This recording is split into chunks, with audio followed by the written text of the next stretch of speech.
Hey, what's up, everybody? My name is Jeremy Schumacher. I am a licensed marriage and family therapist. I'm the Jer in Wellness with Jer. Thanks for stopping by and checking out my channel. Today, we're going to do a movie review. Brand new movie just came out, 2024. We are going to talk about the Netflix film Ultraman Rising. I'm a parent. It is summer vacation right now, so I had a chance to sit down and watch this. I watched it with both my boys, both under 6 and under. And so can talk a little bit about that perspective of like, is it okay to watch with your kids? And talk about my thoughts as a mental health professional about the movie as well. So I'll do like a brief plot synopsis and try not to give out, I don't know. I'm bad at spoilers. Spoiler alert moving forward. Because it's hard to talk about mental health stuff sometimes without talking about the plot. But Ultraman Rising is, I looked this up, the like 66th movie, Ultraman movie, film, or TV series. That's not right. It started in 1966. It is the newest in the long line of Ultraman series. Ultraman is kind of that larger human who grows to be giant sized, who fights giant sized creatures, kaiju. So like if you saw Pacific Rim back in the day with Idris Elba, and I didn't prep this is just off the top of my head. Pacific Rim's a good example. Like I grew up with Power Rangers, and Power Rangers didn't necessarily grow themselves, but they had their Zords, and the Megazord. So like this is a whole action trope thing. Ultraman's in this line of characters of giant heroes, either mechanized or not, fighting giant monsters. So not really a thing I watched a ton with the boys, my boys. So I wasn't really sure how they would do with it. They like action, they like Spider-Man, they like Batman, they like the superhero stuff. We watch pro wrestling together, so they like the fighting genre type stuff. And I had no background with Ultraman at all. So there are some things where it's like, oh, I can see how this affected certain things, different heroes, later heroes, comics, stuff like that. So we'll get into all that. So Ultraman Rising is kind of a reset in the storyline. There have been different Ultramans throughout history. The character's been around for a long time. So different humans have had Ultraman power. Didn't spend a lot of time getting into like where Ultraman power came from or anything. It kind of just jumped into it. So we see Kenji, who's our main character, as a little boy. And his parents, one of his parents is his dad's Ultraman, his mom's super into baseball. And so we see little Ken growing up.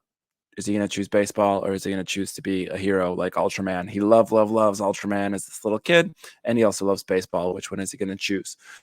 And so that's kind of our introduction, and we don't get a ton of like, where's Ultraman coming from? Like Ultraman's already a thing in the movie, and so kind of grow up. We kind of get to see Ken as a little baby, and then he's grown up, professional baseball player. He's returning to Japan to help his dad, who's too injured to continue being Ultraman. So he's going to be Ultraman, and he's also going to try and be a big Japanese baseball star. He was a baseball star in America, and he's returning to Japan. And so that's with a lot of fanfare and also a lot of pressure. And he's not a great Ultraman. So one of the things Ultraman does is he defeats the kaiju, the giant monsters, but he also protects the city. And where Ken really struggles is he destroys the city a lot. So every time he's battling a monster, he is struggling to not do a lot of damage. He gets a lot of flack from the citizens in the city who that he's destroying too much, and also he's struggling to perform well on the baseball team that he's on. So it's a lot. His mom's missing. We're not really told how or when or why that happens, but his mom's missing, presumed dead. That has caused a major strain in his and his dad's relationship. He went to America with his mom to pursue his dream of being a baseball player. His dad stayed behind to be Ultraman. So, like, whole thing there. And we learn that, like, Kenji really resents his dad for his mom being gone because he feels like his dad didn't do enough to help search for her or prevent her being missing, or there's tension there. And so they haven't talked much, and they don't really get along. But there's glimpses that we see in the movie of like his dad records all his baseball games, has a bunch of old VHS of his games, super excited to watch him play. So like there's these sweet and kind of tender moments, but they're very standoffish and kind of that toxic male masculinity way where they can't talk about their feelings, they can't really process things in the moment. They're just like ooh, standoffish. So as the movie progresses, there's the KDF, which is like the military industrial complex personified, and they also come in. They try and defeat the kaiju, stop the monsters. They're kind of trying to take Ultraman's place. The guy who's running it, his family was killed in a kaiju attack, and so he wants to destroy all the monsters. At some point, it's revealed there's an island that all the monsters come from, but no one has been able to find said island ever. So, Gigantron is one of the monsters, and she has an asset. The asset is in the movie. The asset is revealed to be an egg, and so in Ultraman fighting Gigantron and the KDF also fighting that, we find the egg, it goes missing. Ultraman recovers the egg, realizes that it is an egg, and protects the egg because he doesn't think the KDF should destroy it. The KDF keeps Gigantron unbeknownst to Ultraman, keeps her alive, and she returns later. That'll be important. And so Kenji is struggling with his performance as Ultraman. He's struggling with his performance on the baseball team. He's very overwhelmed. And all of a sudden, he has this egg. The egg, of course, hatches. And now he's got a baby kaiju to raise. It imprints with him as his parent. He has like this little hovering robot AI thing that has raised him because his dad's like Ultraman, but also a really great scientist. So he has this AI thing. And so he and his little robot helper are going to raise this kaiju. It's very sweet and adorable, Emmy.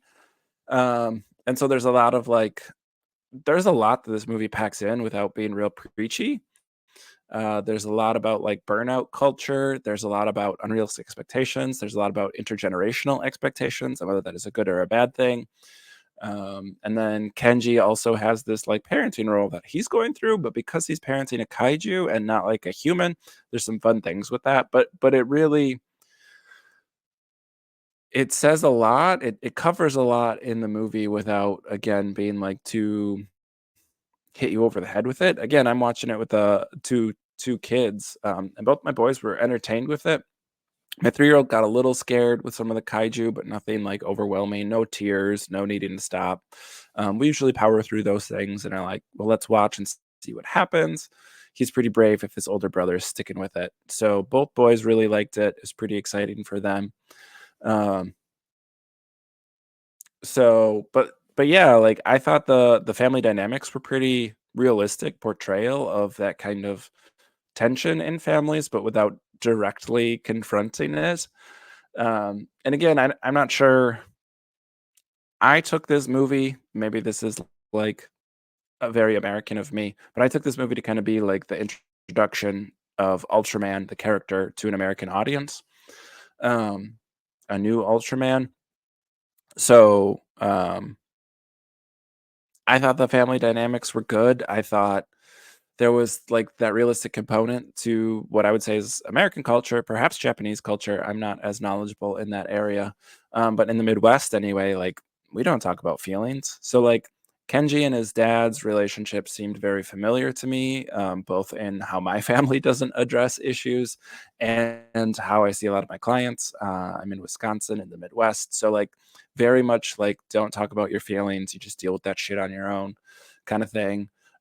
They could be around each other, but it was tense and they weren't fun. And then they had an opportunity after Emmy, the kaiju baby, gets injured. Ken finally like invites his dad in to help, and his dad, again being a scientist who studied kaiju, he's fought them, but he's also tried to like I don't know protect them. He's tried to protect the city, but like didn't want to kill the kaiju because he thought like it wasn't their fault. So there's a weird, interesting dichotomy there. So then he helps raise the baby as well. And so again, like this kind of intergenerational thing, but as a parent watching it, I was like, yeah, that burnout is real. Trying to juggle like your dream vocation with things that you feel are your responsibilities, and you're throw parenting in there. that intergenerational stuff of like sometimes we don't want to parent our children the same way our parents were parenting us, and like we shouldn't. Usually, each generation does some things better than previous generations. So one of the things I talk about in therapy often is like, um, that generation coming out of World War II did not tell their kids they loved them very often. So like that's my parents grew up with that. So like my parents were very verbally affirming of us, of like they loved us. They said that a lot. My parents did not say they were proud of us very often, so I say that to my kids a lot. So, like, each generation, we're trying to do a little bit better than the previous generation. That's pretty common. So the movie kind of captures some of that tension. Burnout is real, especially in American culture. I would imagine in other cultures too, but specifically in American culture, that like late stage capitalism, that grind to get ahead, but never really actually getting ahead because the system's rigged, and we just need a new system. Not having much social safety net. So like again, it's not like Kenji's like a blue collar worker. But as an athlete, he's like the superstar, so he has lots of big expectations, but he's not performing well. His teammates don't really like him that much. His coach doesn't like his like American swagger that he kind of has coming to the team. And so all of that's kind of, I mean, that fits. I've obviously spent a lot of time in sports performance. I coached collegiately, I played college volleyball. So I worked with athletes a lot. So I definitely know that performance side of things. And that seemed pretty realistic. Having a baby, even if it's a kaiju baby, he's not sleeping well. His performance suffers. He's got a lot of stress. His performance suffers. So obviously, like a lot of that stuff was pretty realistic as well. And then that burnout of like, yeah, he's just not performing well because he's at his limit. He's doing this thing that he doesn't really like to do, which is be Ultraman. Ultraman's cool, but he doesn't like the obligation of it, and he certainly doesn't like that he has to do it because his dad got injured. He doesn't like doing it that he's not well received. He's getting a lot of criticism with it.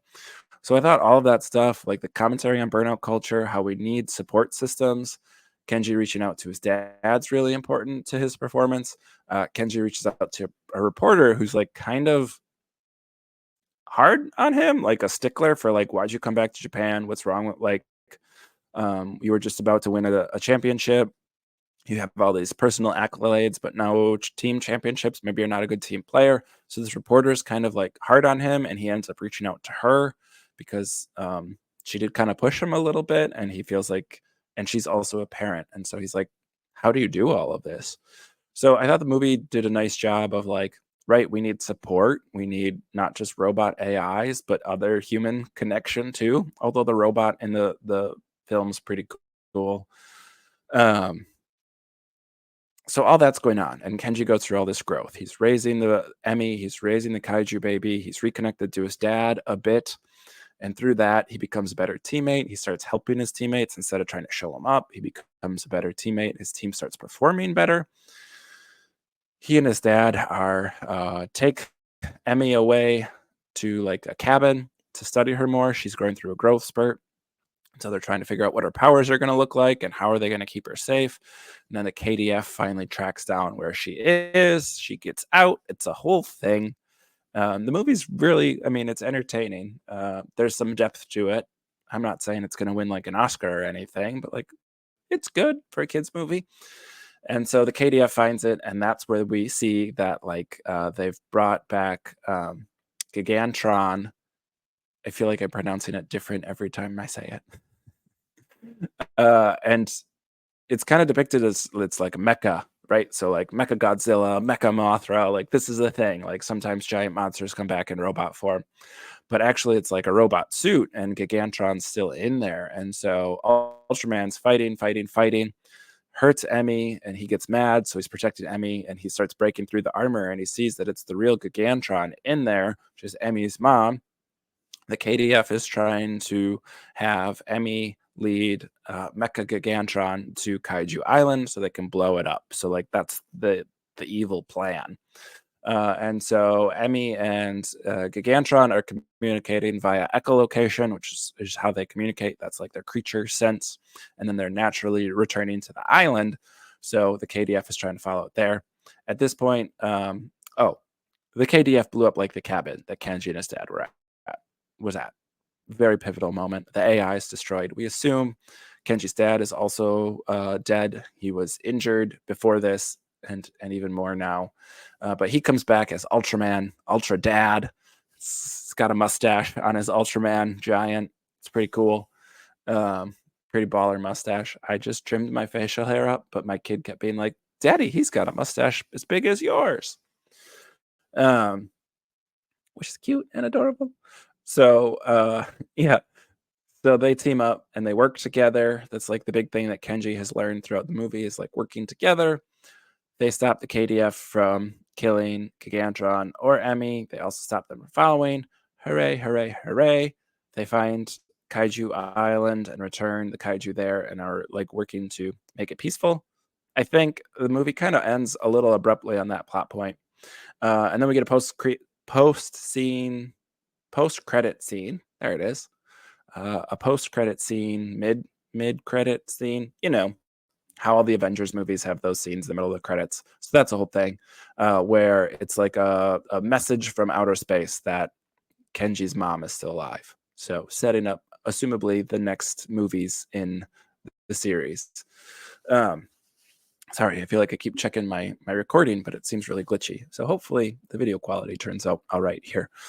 Um, but yeah, I thought the movie was really good. I thought it was entertaining. My boys liked it. We split it up between two nights because we try and limit our screen time. Um, but like, didn't really lose anything with that. It was good action. Like I said, a 3 and a 6 year old. 6 year old was fine with it. Nothing scary for him. But the 3 year old got a little scared, but nothing overwhelming. He was able to kind of stick with it and see that Ultraman would save the day. Um, Again, like it's a kids movie, so you want the good guys to win and the hero. I like that the bad guys, the military industrial complex, that's a thing we can talk about as they grow up and get older and explain, like, yeah, maybe we should have a much larger social safety net for people and less spending on the military. That'd be cool. Granted, we don't have kaiju that we're fighting on a regular basis. I imagine that's expensive. We do have climate crisis and other things that, again, social safety net would be great, and rather than giving giant corporations tax cuts. Just saying. They should probably pay for some of the damage they've done to the environment too. That would also be cool. We're not going to go off the deep end on a diatribe there. But yeah, so like the villains, the military industrial complex, it's pretty good dynamic and like the parenting thing without being about parenting, pretty good dynamic on the intergenerational components of that. And how we as human beings are not infinitely resourced. And so support systems are really important. Sleep, proper like sleep hygiene, nutrition are all important. Some nice like community building stuff and teamwork type approach on like you can't do it all alone. Still kind of that message of like you can have it all, but good that we landed on like you can't have it all by yourself. Like you do need support. I'm still a little skeptical personally of the reality of like, can you have it all? I would say in like late stage capitalism, no. But again, that's not a conversation I'm getting into with my 6 year old or my 3 year old. So I kind of understand where we're coming from on that. But yeah, Ultraman Rising, it was good. So interesting to kind of like watch it and then be like, man, that feels a lot like Ant-Man. And like, right, this character, Ultraman, was an influence in the Marvel versions of Ant-Man and Ant-Man's suit design and all that stuff. So like interesting to see that. Also, then I saw some different things with like Ultraman appears in a bunch of other stuff that I've watched. I just didn't realize it was Ultraman. So like his silhouette is in My Hero Academia, and he's a in Japan, he's a much bigger cultural icon than in America. And so he's been around since the 60s. So like that idea of this character has influenced a lot of modern characters is there. Um, so yeah, he's referenced in a lot of other cartoons and stuff that I've seen without me ever catching that. I think I probably thought it was like the Rocketeer or something. Probably influenced the Rocketeers. That's a pretty deep cut. It's an early 90s TV. But yeah, so he's been an influential character. So I'm not like doing a deep dive to go back to 1966 to watch all the Ultraman stuff. Like I said, Ultraman Rising was good. I imagine there'll be a sequel, and that'd probably be worth watching. I will watch it with my boys if slash when it comes out. It's like good enough to go watch, good enough to share with your kids. Not necessarily good enough that I wanted to go back and like catch up on all the lore, but but like recognize that like this is an important enough character to have influenced a lot of modern media. So I think that's cool too. But yeah, Ultraman Rising. It's out on Netflix now. I think it is worth a watch if you got little ones in your life. It's a fun movie. It's entertaining for them. There's funny parts. There's cool parts. There's giant monsters, giant robots, big superhero. There's baseball, sports. Baseball is great clipped. You know, I grew up playing baseball. Baseball is a sport I played from like 4 years old to like 17 before I had a shoulder injury. I played volleyball in college, but like, uh, yeah, baseball was my big sport growing up. So like, I loved that. I could relate to that. There are parts of the movie that were really touching as like a parent myself, and so seeing Kenji develop this bond with Emmy, but also seeing like Kenji and his dad. I could relate to parts about being a dad, but I could also relate to parts. So like, yeah, I don't know. The movie was well done. It was funny. It was action packed, but like heartfelt and touching at certain points too. So yeah, I would recommend it. If you got littles, check it out. Like I said, I don't think it's winning any awards. Maybe for animation, it's good animation. So yeah, summer vacation. So I have more time to watch stuff. So maybe some more shows and or movie reviews on the way. Keep it posted here. Thanks for stopping by, checking out the channel. Hey, I got some wellness with Jer merch on. This is one of my it's my logo. You can see the logo in the corner, but this is a Pride themed shirt for Pride Month. Happy Pride, everybody. I'm not sure when the video will go up, but we're recording in Pride Month. So new merch that's in the show notes here. Can drop down and check that out. Can follow me on some other social media. If there's a show or a song you'd like me to review, drop down in the comments and leave that. I always appreciate that stuff. I have a pretty long list of stuff I'm working on and working to get to, but I've had some people recently who have given me some new ideas. So I'm always super stoked for that, looking to share my wealth of knowledge on mental health and psychology with pop culture, the pop culture y'all are already engaging with. So like, subscribe. We appreciate that stuff. And we appreciate you stopping by and checking out the channel, hanging out for a minute today. So take care, everybody. Peace.